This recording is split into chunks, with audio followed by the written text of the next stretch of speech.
चुनाव को लेकर एनडीए का सुपर मेगा प्लान तैयार हो गया है। बिहार में प्रधानमंत्री नरेंद्र मोदी 10 चुनावी रैलियों को संबोधित करने वाले हैं, तो वहीं केंद्रीय गृह मंत्री अमित शाह 25 चुनावी रैलियां करेंगे। रक्षा मंत्री राजनाथ सिंह की बात करें तो 25 रैलियों को संबोधित करेंगे रक्षा मंत्री राजनाथ सिंह। वहीं यूपी के सीएम योगी आदित्यनाथ सीमांचल में 10 रैलियां करेंगे। सीएम नीतीश कुमार रोजाना 4 रैलियों को संबोधित करेंगे। कई जगहों पर रोड शो भी करेंगे सीएम नीतीश कुमार। देखिए, बिहार चुनाव को लेकर जो है एनडीए का मेगा प्लान तैयार हो चुका है। रैलियां जो हैं होंगी और कौन कितनी रैलियां कहां करेगा ये जो है तय हो चुका है। प्रधानमंत्री नरेंद्र मोदी, केंद्रीय गृह मंत्री अमित शाह, यूपी के सीएम योगी आदित्यनाथ, नीतीश कुमार, रक्षा मंत्री राजनाथ सिंह जो है रैलियों को संबोधित करेंगे। प्रधानमंत्री नरेंद्र मोदी 10 चुनावी रैलियों को संबोधित करने वाले हैं। केंद्रीय गृह मंत्री अमित शाह 25 चुनावी रैलियां करेंगे। रक्षा मंत्री राजनाथ सिंह भी 25 रैलियां करेंगे, 25 रैलियों को संबोधित करेंगे। इसके साथ ही यूपी के सीएम योगी आदित्यनाथ जो हैं वो सीमांचल में 10 रैलियां करेंगे। सीएम नीतीश कुमार रोजाना 4 रैलियों को संबोधित करेंगे, यानी प्रतिदिन सीएम नीतीश कुमार की 4 रैलियां होंगी। तो देखिए, मेगा प्लान जो है एनडीए का तैयार हुआ है कि आगामी चुनाव के लिए किस तरीके से चुनावी मैदान में उतरना है। रैलियों को लेकर यहां पर तय हुआ है कि कौन कितनी रैलियां करेगा।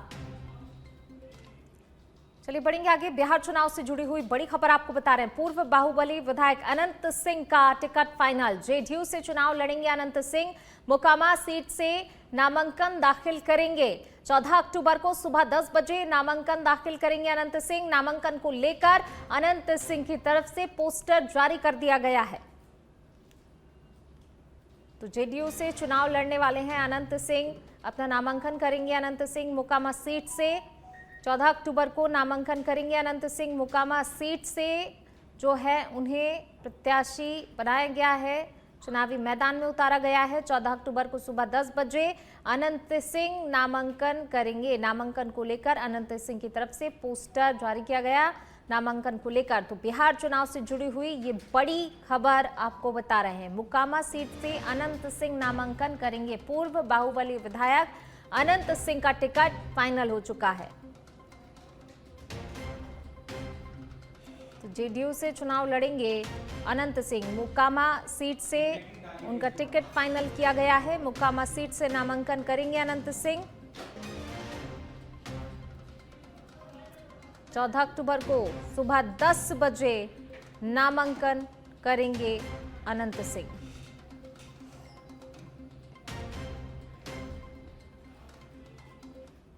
चलिए बढ़ेंगे आगे बात अगली खबर की। कोल्ड ड्रिंक कप सिरप मामले में सुप्रीम कोर्ट में सुनवाई। सुप्रीम कोर्ट ने जनहित याचिका खारिज की है। कप सिरप मामले में दाखिल याचिका खारिज की गई है। कप सिरप से कई राज्यों में बच्चों की मौत हुई थी। सुप्रीम कोर्ट ने जनहित याचिका को खारिज किया। कप सिरप मामले में दाखिल याचिका खारिज की गई है। कप सिरप से कई राज्यों में बच्चों की मौत हुई थी। कोल्ड ड्रिंक कप सिरप मामले में सुप्रीम कोर्ट में सुनवाई। सुप्रीम कोर्ट ने जनहित याचिका खारिज की है। कप सिरप से कई राज्यों में बच्चों की मौत हुई थी। कप सिरप मामले में दाखिल याचिका को खारिज किया गया है।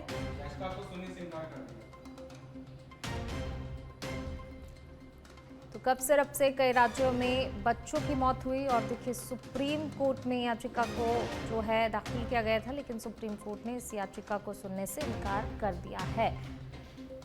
और ये तस्वीर एक राज्य से नहीं, कई राज्यों से आई थी। कप सिरप से कई बच्चों की मौत हुई। राजस्थान, मध्य प्रदेश, इन तमाम जगहों से, अलग अलग क्षेत्रों से बच्चों की मौत के मामले सामने आए थे।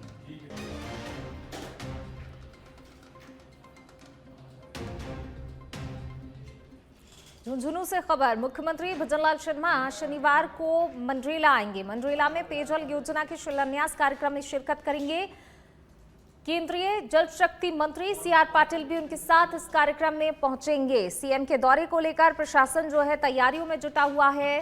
तैयारियों को अंतिम रूप दिया जा रहा है। सभा स्थल की अगर बात करें तो देखिए, सभा स्थल के आसपास वाहनों की अलग पार्किंग व्यवस्था सुनिश्चित की गई है।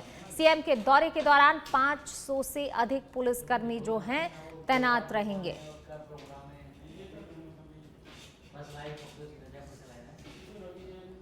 तो मंडरेला का दौरा रहेगा मुख्यमंत्री भजनलाल शर्मा का, और उनके साथ केंद्रीय जल शक्ति मंत्री सीआर पाटिल भी इस कार्यक्रम में शिरकत करने वाले हैं, जिसको लेकर जो है पुलिस प्रशासन तमाम तैयारियों को अंतिम रूप देने में जुटा हुआ है।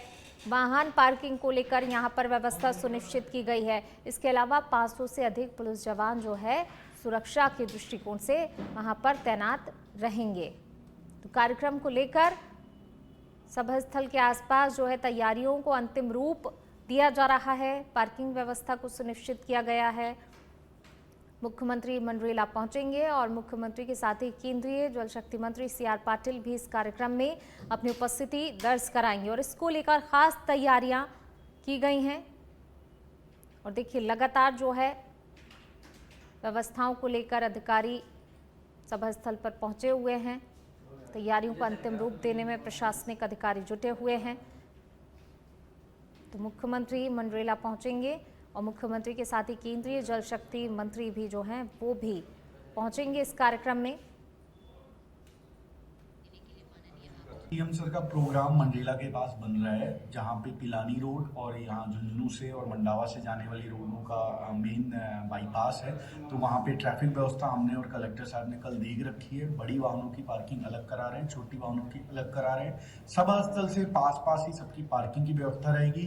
पुलिस के पुख्ता इंतजाम किए जा रहे हैं। हमने आज ड्यूटी ऑर्डर बना लिया। जिले के तमाम थानाधिकारी और वृत्ताधिकारियों को उपयोग इस ड्यूटी में करेंगे और पुख्ता इंतजाम रहेंगे। ट्रैफिक भी स्मूथ रखेंगे। जिले की भी ट्रैफिक और सभा स्थल की ट्रैफिक दोनों की व्यवस्थाओं का पुख्ता इंतजाम कर रहे हैं। सीएम सर का प्रोग्राम मंडरेला के पास बन रहा है। जयपुर से खबर, नगर निगम हेरिटेज जयपुर की बड़ी कार्रवाई देखने को मिली है। किशनपोल जोन में 14 भवन और दुकानों को अस्थायी रूप से सीज किया गया है। किशनपोल जोन की कार्रवाई, दिलीप भंभानी ने कार्रवाई को अंजाम दिया। परकोटे में भी 14 अवैध निर्माणों को अस्थायी रूप से सीज किया गया है। किशनपोल जोन की कार्रवाई जो है देखने को मिली है। परकोटे में 14 अवैध निर्माणों को अस्थायी रूप से सीज किया गया है। दिलीप भंभानी ने कार्रवाई की है। तो देखिए, अवैध निर्माणों को अस्थायी रूप से सीज किया गया है। नगर निगम हेरिटेज जयपुर की ये बड़ी कार्रवाई क्षेत्रों में देखने को मिली है। किशनपोल जोन में 14 भवन और दुकानों को अस्थायी सीज किया गया है। किशनपोल जोन की कार्रवाई यहाँ पर देखी गई है। अवैध निर्माणों को अस्थायी रूप से सीज किया गया है। परकोटे में भी 14 अवैध निर्माणों को अस्थायी सीज किया गया है। नगर निगम हेरिटेज जयपुर की कार्रवाई देखने को मिली है। देखिए, पिछले दिनों जो है जिस तरीके की हादसों की तस्वीर सामने आई थी, कहीं जर्जर भवन, जर्जर मकान जो थे उनके गिरने की तस्वीरें सामने आई, उसको लेकर प्रशासन कहीं ना कहीं सचेत हुआ और उसी के तहत ये कार्रवाई देखने को मिली है। जो इस तरीके के निर्माण हैं उसको अस्थायी रूप से प्रशासनिक अधिकारियों ने सीज करने की कार्रवाई की है। किशनपोल जोन की ये कार्रवाई और साथ ही परकोटे में भी 14 अवैध निर्माणों को सीज किया गया है, अस्थायी सीज किया गया है। दिलीप भंभानी ने ये कार्रवाई की है।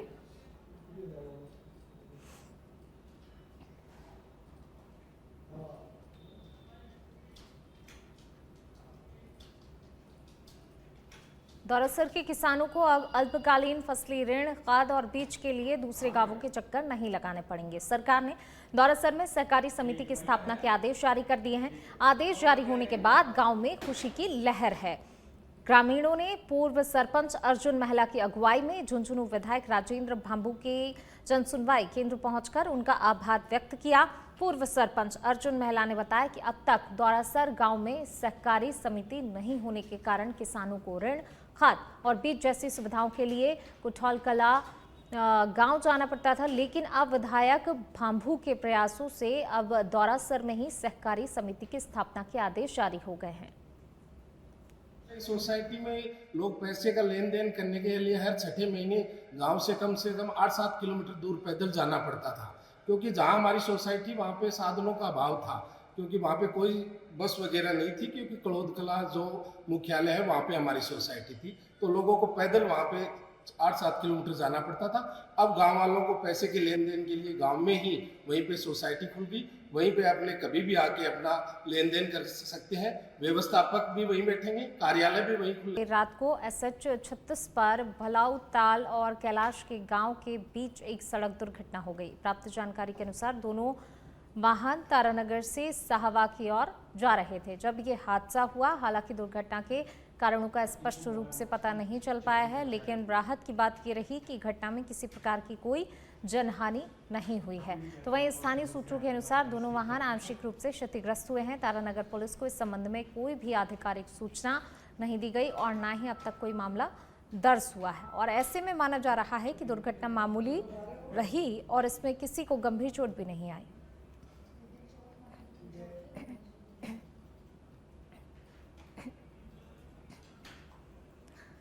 देखिए SH 36 पर यह हादसा हुआ है।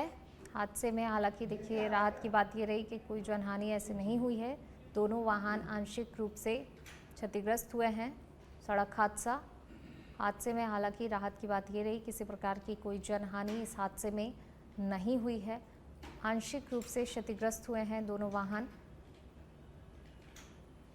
तो देर रात ये सड़क हादसा हुआ। चूरू के तारानगर से ये खबर आपको बता रहे हैं। रायसिंह नगर के सीमावर्ती क्षेत्र के गांव लुनेवाला में Sriganganagar SP Amrita दुहान police public panchayat में पहुंची, जहां पर एडिशनल SP DSP ने SP का स्वागत किया। वहीं SP ने ग्रामीणों और CLG के सदस्यों से बातचीत की। पुलिस पब्लिक पंचायत में भादवावाला की सरपंच सोनू सहारण ने शहर में चल रहे नशे के कारोबार पर अंकुश लगाने की मांग की है। तो वहीं पुलिस स्टाफ के थानों में कमी को लेकर SP ने कहा है कि 125 हेड कांस्टेबल ASI पर प्रमोट हुए हैं, उनको जल्द ही पुलिस थानों में पोस्टिंग की जाएगी। पुलिस पब्लिक पंचायत के दौरान लुनेवाला सरपंच, भादवावाला सरपंच सहित CLG सदस्य और ग्रामीण मौजूद रहे। और यहाँ